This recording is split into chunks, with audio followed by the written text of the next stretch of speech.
bà ngày nay xong một vòng hai tập phê ông pui quýt LED mini trường 7 bà được hai cắt thải A4 nắng bà sầm rạp đặt một tô phát xa phải nâng lan bà một đài vía cứ âm sầu mùi vai nè bà âm sầu mùi vai hơi cầm lăng vặt với rồi thầy vặt bà phơi phơi pi đập vol bán nó thầy buồn vol của bạn đây nè bà phơi phơi cho bà lo cắt vật tốt bà mình chẳng này nhà đài mầm chặt từ dương thế nè bà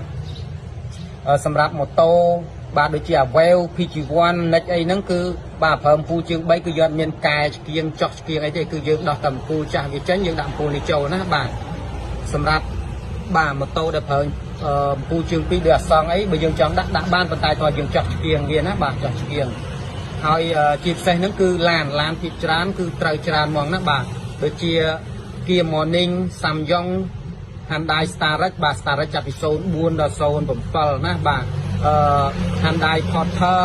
បាទ Porter 2 Hyundai County 25 kI បាទ Hyundai Mighty 2 2 តោនកន្លះ3តោនកន្លះ5តោនបាទឬក៏បាទToyota Hiace បាទ Nissan Frontier Nissan Navara Toyota Tacoma បាទ Toyota Sienna បាទឡានភាគច្រើនគឺត្រូវច្រើនណាបងប្អូនបាទឲ្យតែប្រភេទឡាន7ពូជើង3បាទកូនក្នុងពូលតែមួយហ្នឹងគឺយើងដាក់ត្រូវទាំងបាទដាក់ត្រូវសម្រាប់ពុកម៉ែបងប្អូនចង់បានអាចកំងបានណាខាងយើងខ្ញុំមានសេវាផ្ញើជូនទូទាំង25ខេត្តក្រុងណាបាទអញ្ចឹងវីដេអូចុងក្រោយខ្ញុំតែពលឺបង្ហាញជូនពុកម៉ែបងប្អូនណាបាទអានេះកោតបងប្អូនបាទភ្លឺបានឆ្ងាយហើយបាទកាត់តតល្អណានេះបាទអង្គកោតបាទហ្វាណាកោតហ្វាបាទចឹងហ្វាវាមាន laser បាញ់ឡើងលើមូលឲ្យខ្ពស់ណា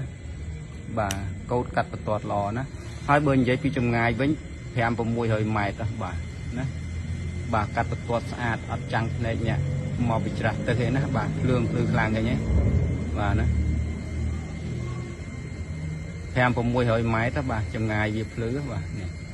បាទនេះហ្វាណាហ្វា laser បាទមូលលឿងឡើងលើណាបាទយ៉ាបាទនេះកោតបាទនេះហ្វាកោតហ្វាបាទ